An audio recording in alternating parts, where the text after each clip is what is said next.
Hello, everyone. Good morning, and thank you for joining us for today's presentation. We're so happy to have you with us.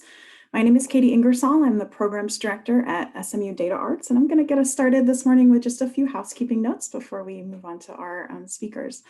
So just so you know, all participants will be on mute during today's session just to minimize background noise. But if you have any questions during the presentation, we encourage you to use the Q&A feature in Zoom to go ahead and ask those questions. We'll be pausing to take a moment to address those questions at a couple of moments throughout the presentation today.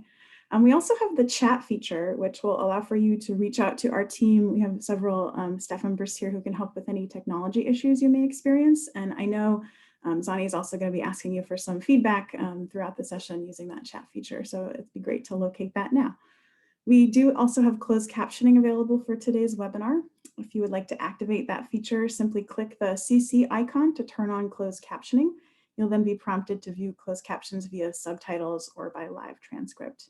And to preempt the most common question we get, yes, we are recording this webinar and we'll be sending you a link to that you can review later or share with colleagues who are unable to join us today. We'll also send you slides so that you can review them if you like.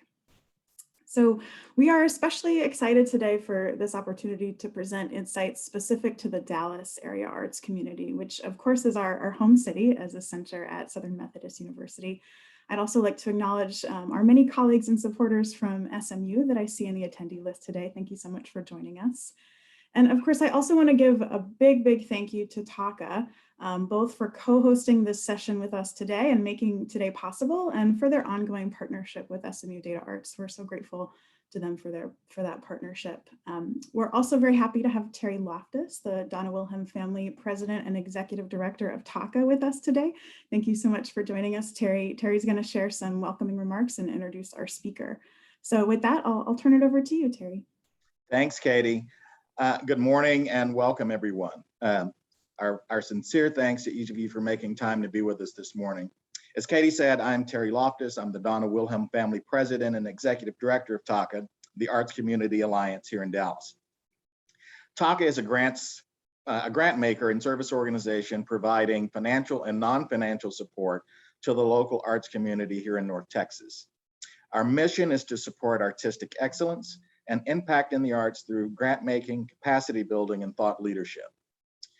We have all endured a tough last 18 months, and here at TACA, we've been singularly focused on encouraging and supporting resiliency in our arts community. Our Resiliency Workshop series has sought to bring relevant information to our arts community that can help organizations navigate the pandemic, and today's session is no different. Having clarity about how we've all weathered this storm over the last 18 months will help us build our respective roadmap to resilient, thoughtful, and safe reopening strategies. We believe that part of understanding resiliency is understanding what has happened within our organizations using data, specifically your data. Our thanks to our 2020 grantees who've updated their CDP profiles, and in these last few months, your updates have made today's session possible. DataArts has been a tremendous partner to TACA since 2013. They provide critical resources and information to TACA to support our grant making. They also provide all CDP users with a wealth of tools and analytics reporting and resources at no cost. Our sincere thanks to the DataArts team for today's analysis and presentation for our North Texas arts community and for all they do for the arts. I would also like to thank the Communities Foundation of Texas, who supports TACA's Resiliency Workshop series. And now, I would like to introduce former longtime TACA board member and director of SMU DataArts, Dr. Zannie Voss. Terry, thank you so much. Thanks to TACA for the warm welcome. It's really great to be with everyone here today. And I echo Terry's thanks. Really, these insights would not be possible without your work and effort submitting your data. And we hope that you find today's presentation worthwhile. It isn't news to anyone here that the nonprofit arts and cultural sector was hit hard by the pandemic and by ongoing systematic racism, and it continues to face serious challenges. And so what I would like to ask, I want to start with a quick chat storm. So if you go to chat and you select all participants and attendees, on the count of three, I'm going to ask you to share with everyone your answer to these questions. Has your organization reopened to in-person programming? If so, when? So yes or no, and if so, when? And if not, when do you plan to reopen? So 1, 2, 3, please share with everyone what's going on currently in terms of opening your doors within your organizations. And while you're sharing that, while you're reflecting on your own experience and you're looking at the experiences of your colleagues here in North Texas, I want to share some findings on how the pandemic has been lived by arts and cultural organizations across the country. Because understanding some of these larger trends can help contextualize local conditions. I put up this quote. This is from the AFTA survey. The virus has hit our underserved community hard financially and emotionally, with a disproportionate number of infections and deaths of participants, family members, staff, and other community members. It'll undoubtedly take a long time for the grieving to end and the healing to begin. And I want to start there, kind of grounding us in the fact that I know we're all so anxious for things to get back to normal. But it's also a moment to remember and to honor those whom we've lost uh, to COVID over the past year, those who've been seriously affected, the communities who've been disproportionately affected. As of June 28th, 2021, approximately half of all organizations with in-person programming remain closed to the public. This 51%, they expect to have a 2021 reopening date. Clearly, 49% still have no target reopening date around the country. 42% of organizations say they currently lack the financial resources needed to restart in-person programming. And of these, 2/3 say it's going to take more than 3 months to assemble those funds. And 15% are not confident they can do so at all. So what we're seeing is really organizations struggling in some respects, almost as though they were startups again. How do you get the startup revenue that's needed in order to begin programming even before earned revenue starts coming through the door? We've understood that BIPOC organizations are more likely to report that they currently lack access to funds, that they need to return to in-person programming more so than non-BIPOC organizations. So 55% of BIPOC organizations say they currently lack access to the funds needed to return to in-person programming. This is something that we've heard and we'll revisit when we're talking about working capital for BIPOC organizations, the lack of access to funds. Small organizations have suffered the highest percentage losses in operating revenue. However, many are also nimble, so they also incur the greatest expense savings. And Colleen Dillenschneider points out that attendance is not projected to return to 2019 levels until at least 2022. So again, although we're super excited and anxious to get going, the reality is that for most organizations, we're not going to get to 2019 levels still for some time to come. Let's break it out in looking at earned revenue and contributed revenue and tickets attendance. So tickets sold fell 86% and box office income fell 89% from March of 2021 compared to March of 2020 at the start of the shutdown. And this is from COVID-19, our partner. We work with TRG Arts on its COVID-19 sector benchmark and the benchmark reports. Here you see a chart from one of the latest COVID reports from TRG. March 2020, you can see compared to 2019, it was already significantly lower than in February and in January of 2020. So falling another 89% is a pretty stark drop. The greatest declines, not surprisingly, have been with older audiences. Revenue purchases and donations are actually still modest, but on the rise from millennials and Gen Xers. Almost half, so 48% of the total advanced revenue currently held by US venues and 41% of advanced tickets are actually for performances that are due to take place in 2022. So some of the revenue that's there is really not available to organizations until the next calendar year, given that it's for deferred activity. April 2021, saw the best comparative sales and revenues since May of 2020. So it may not look like it's a whole lot of bump up, but the trend is starting to increase, rising steadily since early March of 2021. And interesting, the revival appears to be more rapid in traditionally smaller markets, which you find a lot of smaller markets in New England area, and in 4 regions of the United States, one of which includes Texas, the Southwest. So on average, looking at 14% of comparative sales, uh, Southwest gets 37% of comparative sales for 2020 relative to 2021. When it comes to contributions, one of the big findings coming out of Giving USA's recent report is that the arts lost ground. There was actually, in terms of changes in giving from 2019 to 2020, according to Giving USA, 2020 total charitable giving in the United States broke records. It totaled over 471 billion, which was an increase of 5.1% in current dollars from 2019. Individuals contributed over 3/4 of that, 78% of that total amount. But with those record numbers comes a serious kind of gut punch. And it's that while 7 of the 9 charitable cultural sectors saw growth, giving to the arts, culture, and humanities sector is estimated to have declined 8.6% in inflation adjusted figures. So facing headwinds in 2020, kind of a good news, bad news for the nonprofit sector as a whole, not as good news for arts giving. So let's dig a little bit deeper into some different trends with respect to arts giving.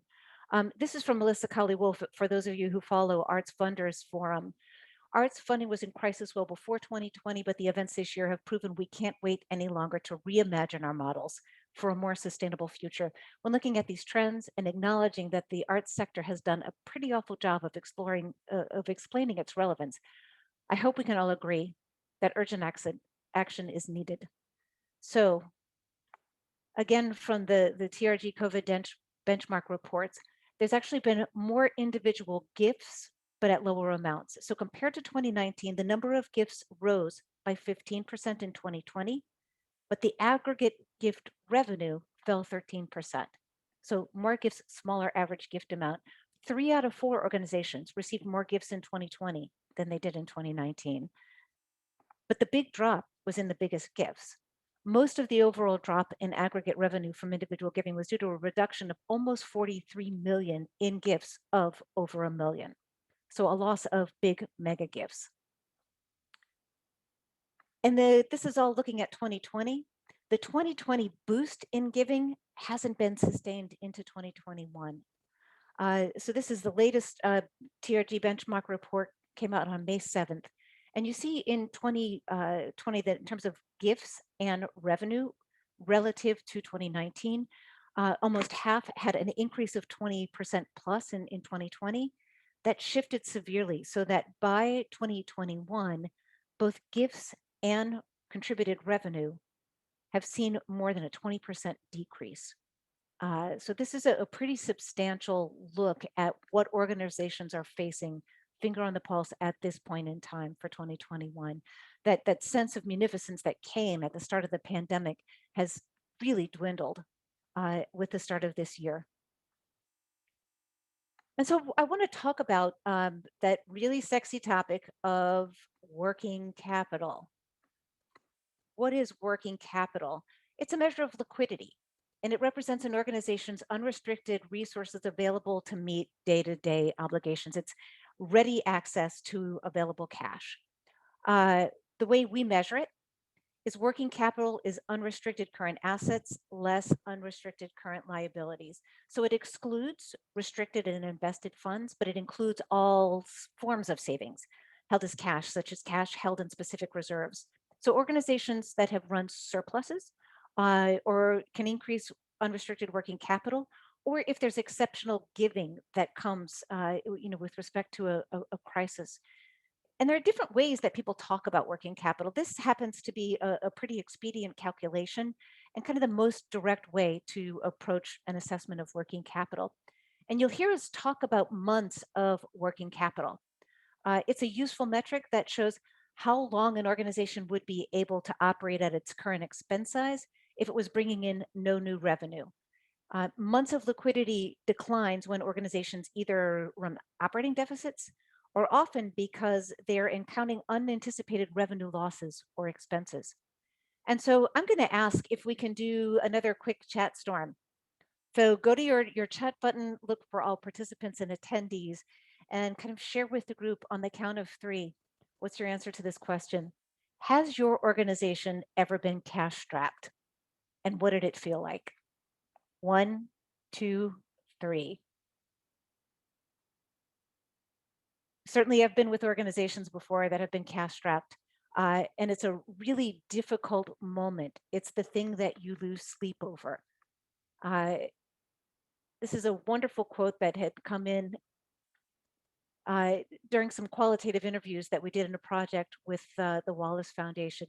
Liquidity like cash flow sounds simplistic, but it lets you dream big and really think ahead about strategic growth, which you can't do if you can't turn the lights on. It relieves the not sleeping at night issue and it lets you get beyond basic needs. It's where resiliency begins. So it may not seem like a sexy topic, but it's critically important to long-term sustainability. So I'm going to share with you a bit of analysis, both looking overall as well as looking at Dallas. So from 2016 to 2019, when the economy was strong, did arts and cultural organizations take action to build liquidity levels that could buffer the storm brought on by the pandemic? How prepared were they to weather a storm? And then how did the pandemic affect liquidity? And how we approached it, we went to the CDP data. We looked at mean and median working capital trends for over 1,000 arts and cultural organizations that completed the CDP every year. And we're also going to look at how organizations in North Texas did relative to the national cohort. First finding, most arts and cultural organizations across the country had inadequate working capital only 1.5 months heading into the pandemic. This is the exact same level that they had in 2016. So in 2019, arts and cultural organizations averaged working capital equivalent to 5 months of total expenses. That's the purple bar you see here. However, this reflects some really, really high levels of working capital among a minority of large or institutions. The median figure, which is basically just the midpoint in the range, it shows organizations more about the experience of the average organization, the at least half, if not the majority of organizations. So we're going to be talking a lot about the median. So why do we say that it was inadequate? Well, in April of 2020, just as the pandemic was starting to escalate, we worked with that partner, TRG Arts, to estimate the pandemic's effect on bottom line of arts organizations forecasting 1 year ahead. And it followed an overly optimistic outlook for 1 year. We estimated at the time that the average organization would be reopening in October 2020 because that's when arts leaders were saying they thought their organizations would be reopening. Even with that skew towards a really optimistic outcome, we estimated that organizations were going to incur a deficit of 26% of their total expenses on equivalent. This really begs the question of, well, how are organizations going to start conversations about how they're going to cover such a deficit? Think about it, a 26% deficit is the equivalent of 3 months of working capital. So this 1.5 months of working capital is quite insufficient to cover that kind of a loss. During this period, most organizations ended their fiscal years near the break-even point and didn't achieve surpluses. So they didn't have anything really to squirrel away. So it was 1.5 months in 2016, 1.9 months in 2019. If we were to break it down further, we'd see that while working capital did rise for some organizations, nearly half, 47% of them, actually had fewer months of working capital in 2019 than they did in 2016, even though this was during a Goldilocks economy. And for many other, working capital remained unchanged. So think about this 1.5 and looking over here at 5. This was 2019. Let's look at 2020. Both are up, right? So although earned revenue basically all but disappeared for organizations in 2020, organizations cut expenses in the absence of programming during the pandemic. And as a result, liquidity actually improved slightly, but was still low in 2020. So it went from 1.5 up to 2.6 months. and from 5 to 5.2 months. Let's look at North Texas organizations. Here we see that median working capital for North Texas organizations actually a bit lower than for the overall national median. Recall that median for the national cohort was 2.6 months. The average was 5.2 months. Again, this tells us more about the experience of a majority of organizations. However, the North Texas average was slightly higher than the local median and far lower than the average for other markets. So this average is much lower, the mean. Uh, and it reflects really low and very high levels of working capital concentrated among some large institutions in North Texas. If we were to eliminate the very high and very low outliers from the market analysis, we'd see that the average in North Texas would actually be 0. That median would be higher than the average. And liquidity remained fairly steady in recent years for North Texas organizations despite challenges. Organizations in other markets tend to have less liquidity than local organizations in the years leading into the pandemic. So here we're looking at a slight subset of organizations that have completed the CDP in each of the past 4 years. So the numbers are slightly different, 2.3 rather than 2.1 months for 2020, than if we looked at all respondents. So just to make that clear.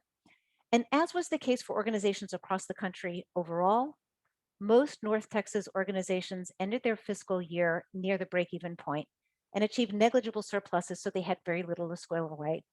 In some respects, it's actually remarkable that deficits were not the norm given the mass closures of in-person activity.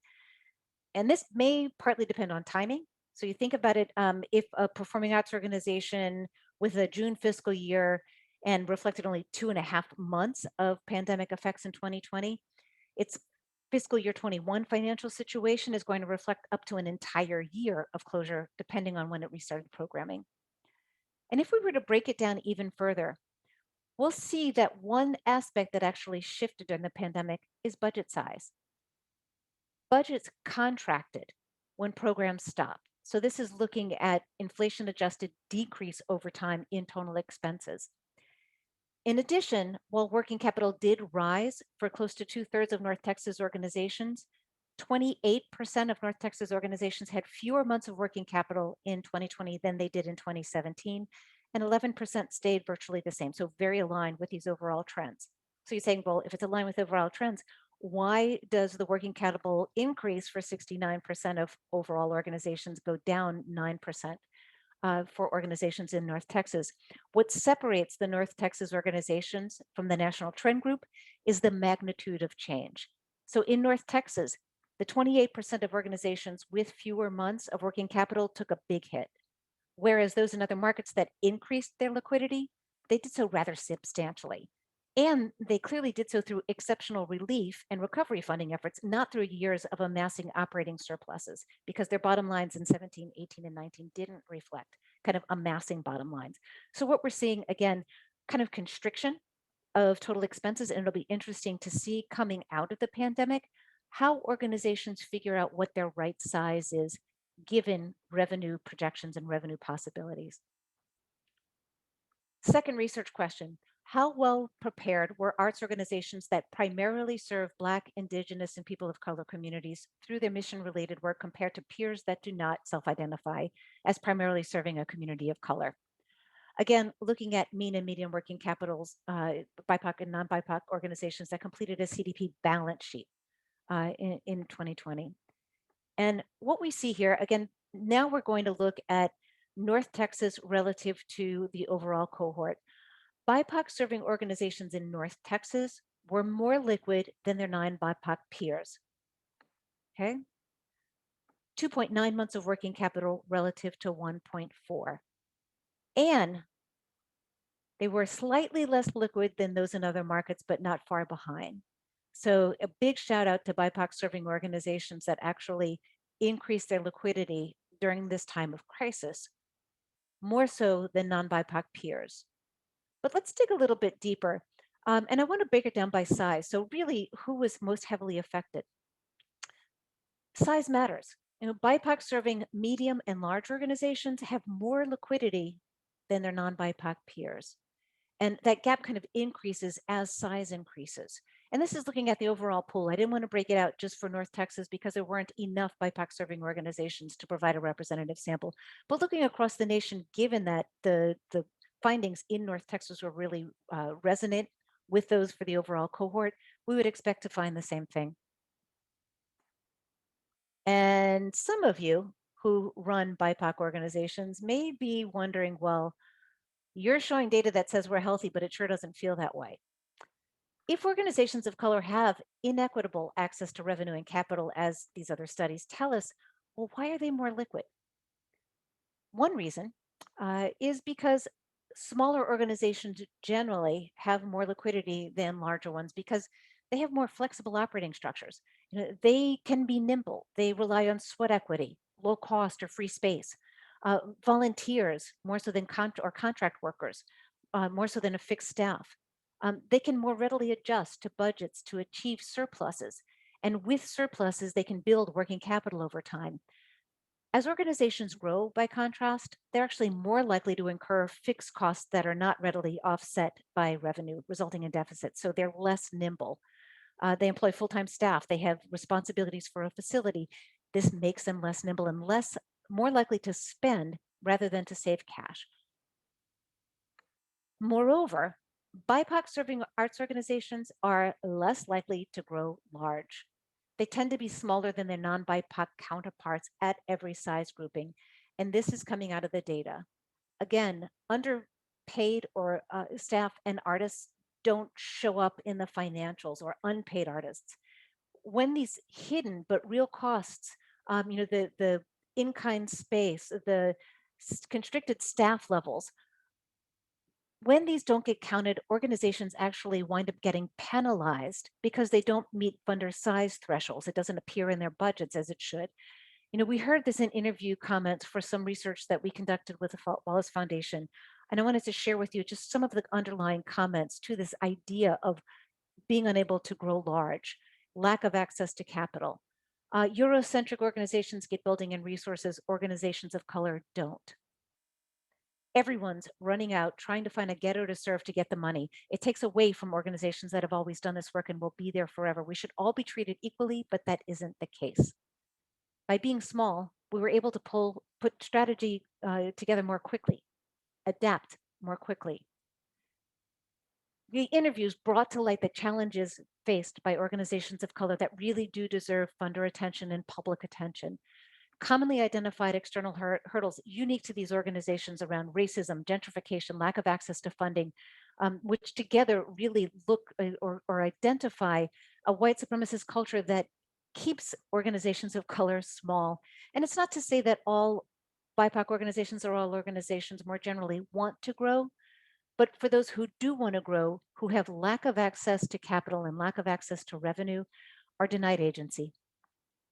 We also know that, as we said, the organizations of color, many of the people whom we interviewed are constrained by comparatively low compensation levels, insufficient organizational capacity. This leads to difficulty recruiting high caliber talent and burnout for those who stay. The lack of access to capital, we heard during the interviews, organizations of color didn't have the banking relationship. So during the PPP funding program, they had a lot more difficulty accessing capital.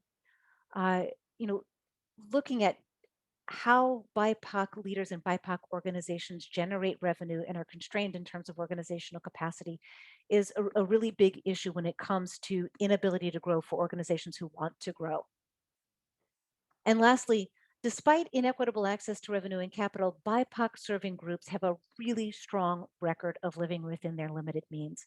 From 2017 to 2020, all organizations saw a decay in average bottom line. However, the average BIPOC organization demonstrated less of a decline in surplus than non-BIPOC groups.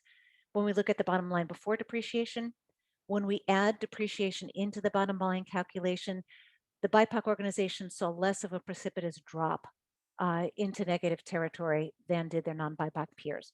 So I want to point out that this data contradicts any historical perception or racial bias that BIPOC serving groups are more of a funding risk. Quite the contrary. To that point, when you build loyalty with a group of people that have been historically underrepresented It builds a lot of loyalty. Organizations rooted in their community are very valued because it's where people find their people. I don't believe there's another way to achieve healthy bottom line than through success being meaningful to the community. Every year we put away money. You eat all your rice today, you'll have none for tomorrow. Always keep rice in your pot. I love that quote. Uh, in summary, BIPOC organizations receive less of the revenue pie, so they're more likely to remain small, which means that they can take decisive action to contain costs and build some savings. And although growth is not a universal ambition, the ability to remain nimble is really great news. However, exclusion from equitable access to revenue and capital means that BIPOC serving organizations that want to grow are denied agency. Adequate liquidity comes at the expense of adequate investment in infrastructure and critical human capacities. Some recommendations we make in the paper that we did with Rebecca Thomas on buffering against uncertainty. For grant makers, support recovery, reimagining, and rebuilding. We encourage funders to support grantee-defined strategies for recovery and adaptation rather than funder-defined strategies.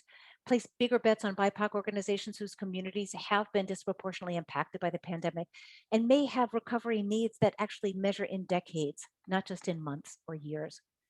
Invest in capacity building.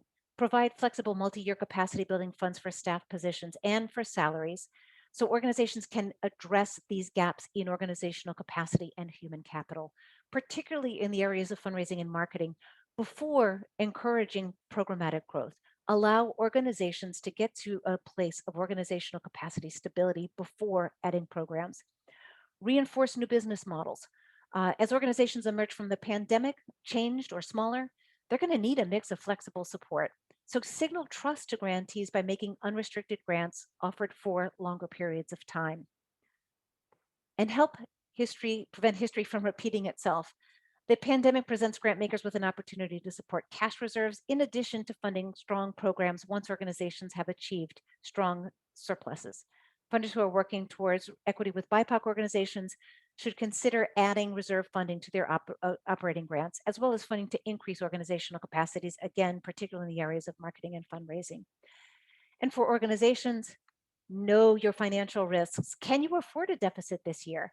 If one were to materialize, how would you eliminate it moving forward?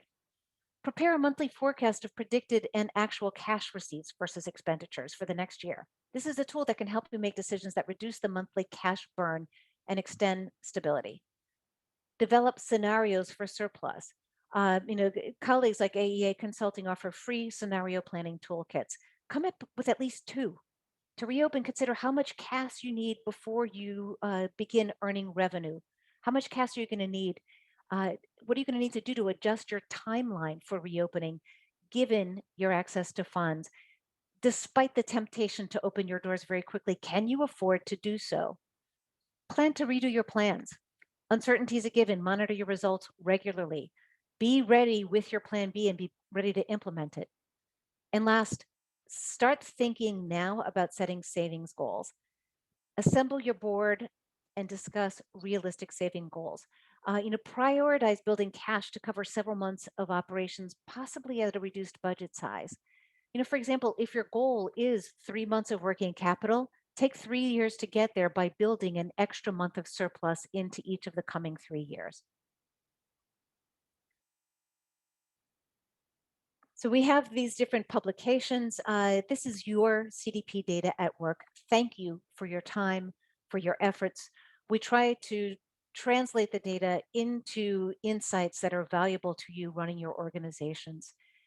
And with that, I'm going to turn it over to Katie to talk with you about recent changes made to the cultural data profile.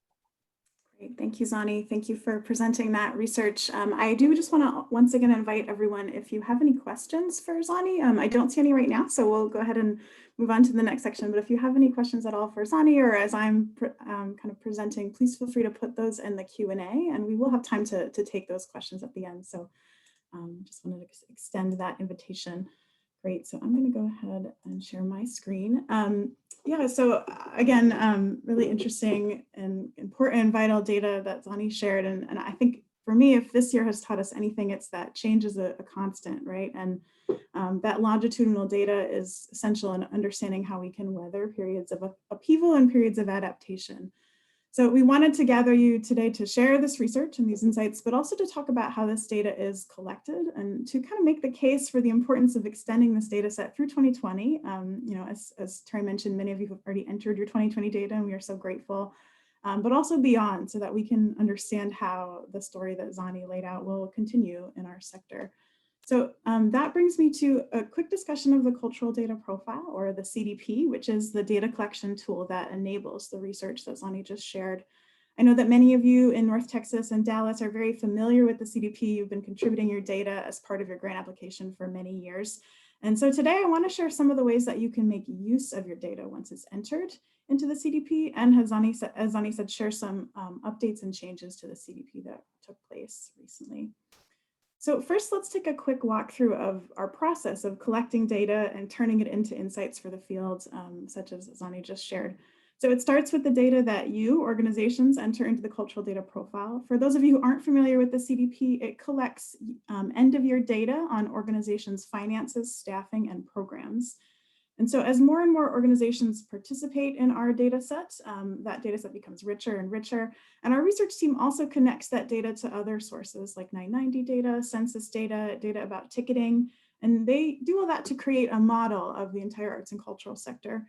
And all of this together enables that sector-wide research that we provide, and also some of the tools that are available to you that I'm going to talk about in a moment.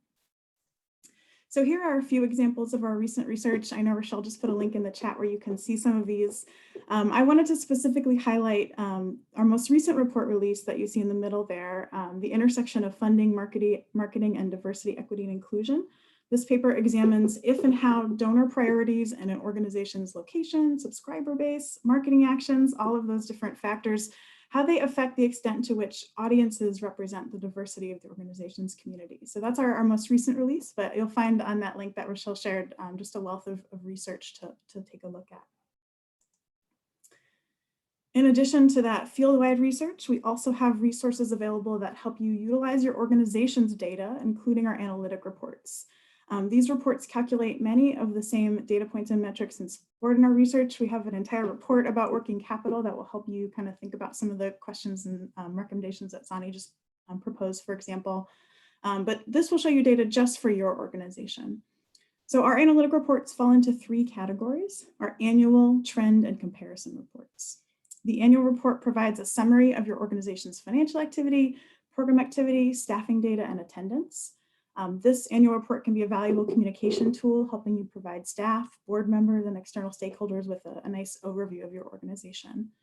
Trend reports analyze changes in your data year to year and help you understand how internal decisions and changes in your surrounding environment, like all the changes we've all been through over the last 2 years, how have those affected your finances and operations?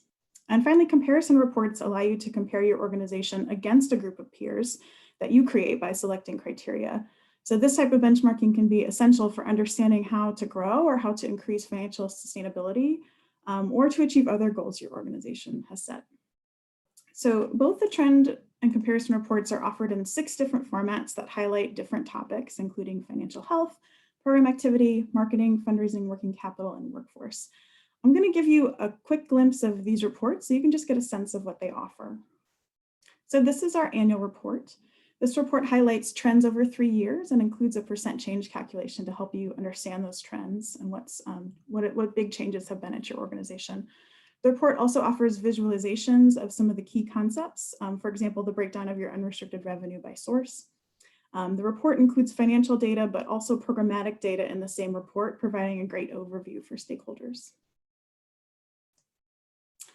This is our working capital trend report. This is obviously very relevant to all the data that Zannie just shared.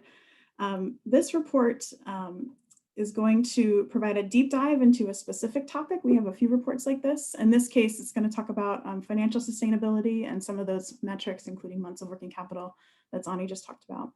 The financial reports also include definitions and explanations of the concept and metrics in the report. It can make them very useful for situations like staff or board meetings where you might have attendees who with maybe mixed levels of familiarity with financial terms. And finally, this is an example of a comparison report. This is the fundraising comparison report. This report presents your organization's data next to an average and median for a comparison group.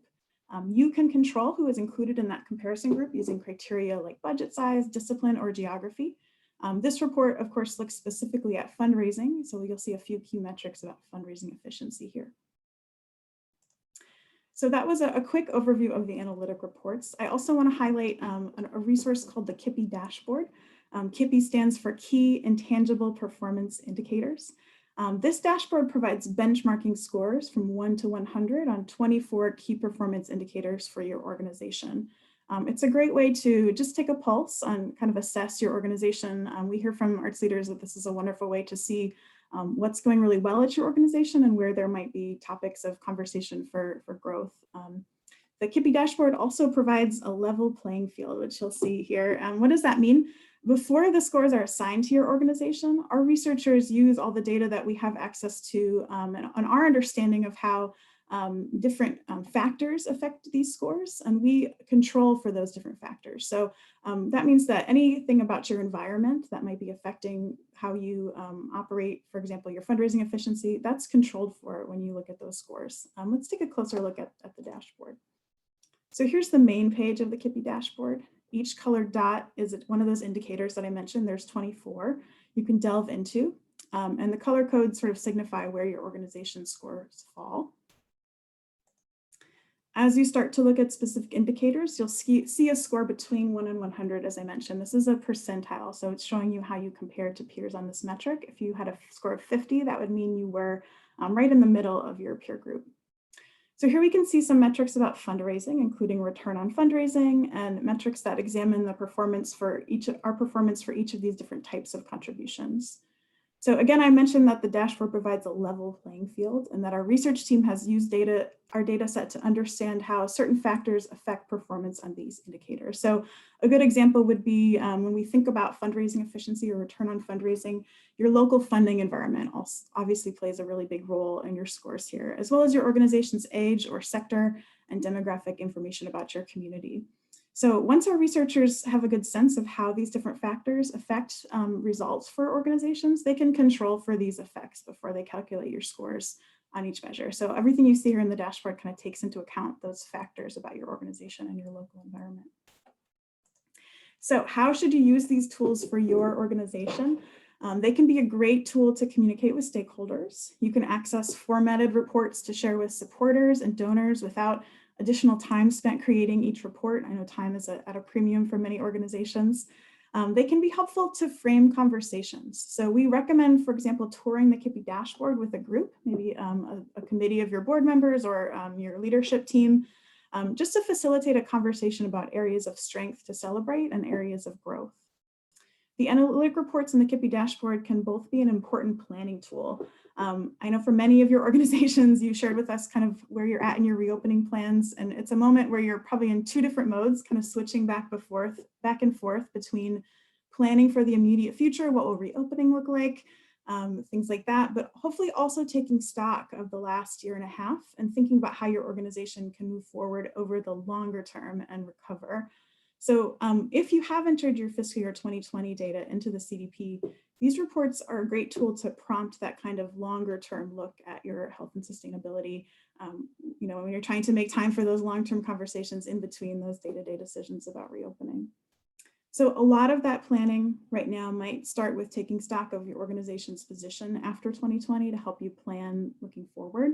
So these are just a few examples of the types of questions these reports can help you to discuss and answer at your organization.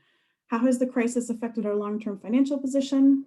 What will recovery look like for my organization?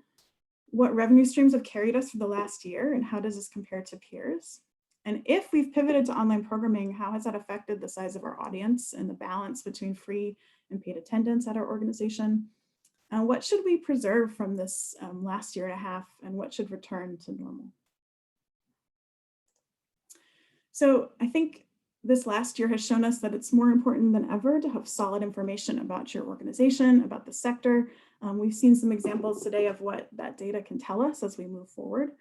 At the same time, we know that organizations' resources are more constrained than ever, and all of the benefits of this data needs to be balanced with the capacity of arts leaders in order to report this data and share it. So I'm going to tell you about some changes that we have recently made at SMU DataArts to help, we hope, preserve organizational capacity, but maintain this longitudinal data as a resource. So in December, we made some changes to the CDP to shorten every section and reduce the amount of detail required. We call this project survey streamlined. While every section was reduced in some way, just to give you a feel for it, the biggest reduction took place in the expenses section, which went from 37 line items down to 17. To make these changes, our research team examined which data points were essential to the research and resources that we just walked through.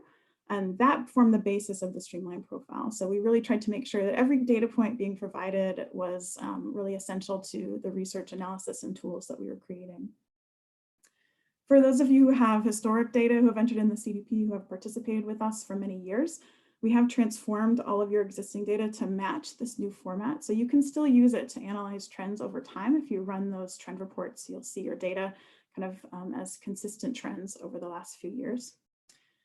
In our evaluation survey that we send out after people fill out the CDP, we have found that people's assessment of their experience with the platform has improved by 10% after these changes. So we're excited about that. And so we do hope that they will make a positive difference for you as you fill out the CDP, or if you've already filled it out for this year, we hope that the streamlined survey was a better experience for you.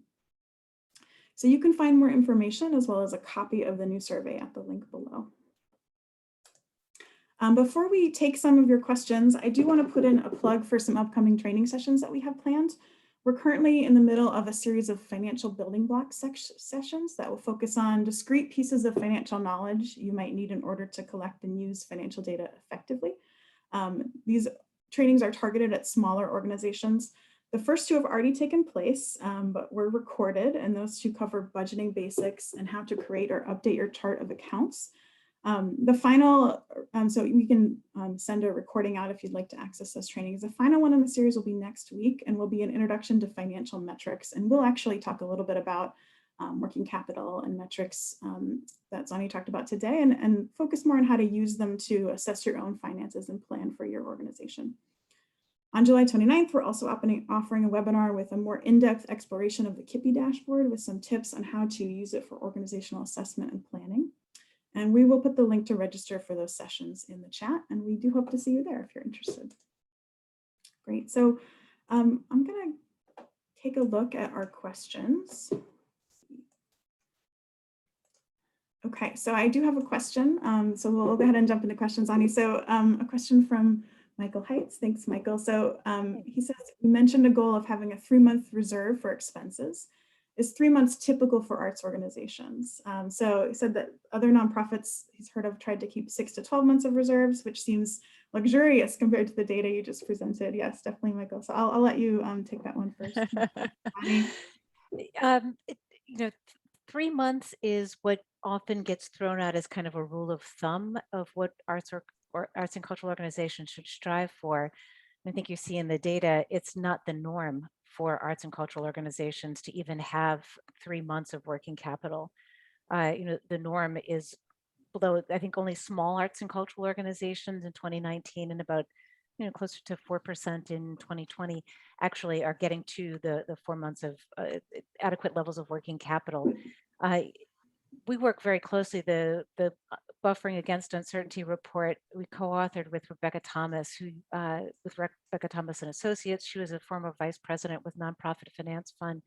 And as she works with clients, you know, she says that even though 3 months may be a rule of thumb for arts and cultural organizations, there are certain things that you should take into account in setting kind of what is the right size level for your organization. You know, some of the variables that come into play are, you know, what's the level of fixed assets that you have, fixed costs. You know, the more you have, the more you need to have money in the bank in order to deal with wear and tear, repair, maintenance. There's also a lot of talk about artistic risk. You know, organizations that want to take greater artistic risk should have higher levels of working capital in the event that those risks don't result in meeting revenue goals. For example, you know, looking at lumpiness of revenue coming in over the course of the year. You know, are there certain times of the year where you need to have more reserves to carry you through than organizations that tend to have kind of even generation of revenue throughout a year. So other sectors may have much higher recommended levels. For arts and cultural organizations, it tends to be around 3 months, and even then, most arts and cultural organizations don't get there. I'll share right before the pandemic, so I think it was in December of 2019. We had worked with Theater Communications Group and an economist, Manuel Lasaga, looking at during the Great Recession, what happened to theaters around the country? What were the areas that were hit hardest? What came back robustly, and what incurred permanent scarring? And working capital was one of those areas that incurred permanent scarring within the theater industry. It never again reached pre-recession levels. And yet here we were at a moment in time where the economy was really strong. So trying to ring the alarm bells for organizations to say, while the economy is good, while things are good, think about what is going to be your plan for building steps to healthier working capital, not being able to anticipate that a pandemic was on the horizon. So, having been through this experience now, we really hope that arts and cultural organizations and the funders that support them take seriously how are they going to build working capital so that they don't find themselves in this position again. But thank you, Michael, for the question. Thanks for attending. Yeah, thank you, Michael. And I'll add too that we often, when we talk to arts and cultural organizations, and when I speak to arts leaders, we do talk about benchmarks, but we also talk about the importance of knowing your organization's specific needs for working capital. What are you planning for, and what are you saving for? That can also help organizations set benchmarks that are specific to their needs, in addition to keeping an eye on those sector recommendations. So I do see another. I do see another question from Greg. So Greg is correct. So many arts orgs fiscal years are ending around this time of year. So we're starting to see fiscal year 2020 data come into the CDP, which is what allowed us to share that information with you today. But Greg asks, and I'll let you answer this, Zannie, do you have any early insights on the pandemic's impact on arts orgs? Some of the early impacts are shifts within the funder community. As we saw with just Giving USA, giving to arts and culture during the pandemic, one of the effects is that less of it went to arts and culture and went more to social services and to other kinds of nonprofit organizations, predominantly in the area of a loss in 2021 of both a number of gifts and contributed revenue more generally. So there was a sense of relief, a sense of traditional loyal patrons getting behind arts and cultural organizations to sustain them. Many organizations saw that growth in contributed revenue in 2020. So the impact now, though, in 2021, is that there's kind of a donor fatigue that's set in. Those that stayed with arts and cultural organizations in 2020, even now that's starting to drop off a bit. Again, it's a delicate situation because on the one hand, everybody does want to get back to programming, because when you are there and you are present and you're creating programming, that's a time where you get back on the radar of individuals who are not only coming, but also supporting the work. At the same time, just making sure that when arts organizations reopen their doors, they do so in a sustainable way with enough planning and projections going into it to make sure that they're not biting off more than they're able to chew. We're really serious about having these different kinds of contingency plans. I mean, you think about it, there are a lot of areas where I'm reluctant right now to look at what were trends and how did those trends affect 2020, only because we know that what happened in 2020 was such an anomaly year. The environment shifted so drastically. It was such a dynamic time. There were shifts that we don't know when arts organizations come back a year from now. What is it going to mean in terms of attendance? There were a lot of arts and cultural organizations that offered some really incredible programming in a digital space, some of which was held behind a paywall. We're going to examine that data nationally and look at what were trends with respect to digital programming and how did it affect organizations' bottom line, as well as engagement areas. Some organizations are saying that Genie's never going back in the box. This was a wonderful time for us to reach people that we were never able to reach before. At the same time, does it mean that people will have changed their in-person habits? What they do, how far they're willing to commute. These are all kind of big question marks that we have for the arts. But early insights, contracted expenses, decreases, particularly in recent months in gifts and in giving, and the earned revenue that's coming in, that's starting to come in and starting to rebound. Keep in mind that about half of that is for activity for next year. We've got a lot of ground to cover in the remaining months of 2021. We'll be sharing more insights and reports throughout the coming months as we have data on the pandemic itself. Thank you, Greg, and thank you, Zannie. Mhm. I do not see any additional questions, but if anyone has any last questions, please feel free to add them to the chat, and we'll go ahead and answer that. Okay, here's a great question. If you could recommend one thing that every organization should absolutely do when building their reopening plan, what would it be? It would be to make sure in building your reopening plan that you build more than one, that you build 3 reopening plans, so that if your assumptions about the world don't necessarily come true, you're very able to quickly and nimbly shift your plans. You don't want to be caught in a position again where you've started to make investments that are irretractable for the future, and then find that you're not nimble enough because of those fixed investments to shift gears as necessary. It's important to continue to be relevant to your community in ways, even if it turns out that doors have to close again. How are you going to continue to serve your community? Because I think that's what we're all going to be remembered for down the line, is how did we show up during the pandemic? How did we support the community? So to think about how your organization is doing so, not just in providing the programming it wants to provide, but really deeply serving. I think that's critical. And I would encourage anyone, if you have any lingering comments or questions, I know most of you here, to please send me an email or to get in touch with Katie. And I'm incredibly grateful to all of you for taking the time to come and to share the session with us today. And a Absolutely. big shout out to TACA. Yeah, thank you, Taka. And I'll be sending out a follow-up email, so you'll have my email address. And yeah, if you have any questions, get in touch. And we will be sending the slides and the recording from today's session.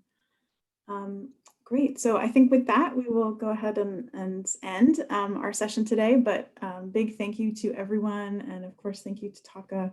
And I'll just, Terry, do you want to add anything before we I was just going to say my thanks to Zannie and to you for facilitating today's session, and for all of the participants who were able to join us. This was a lot of great information, and we hope everyone got a lot out of it. And please make use of the resources that were presented today by reaching out directly to Katie and or the team here at TACA for any assistance. And just we're very grateful for all of you. Thank you, Terry. Okay, great. Well, again, goodbye, everyone. Enjoy the rest of your day. And thank you so much again for joining. Thank you.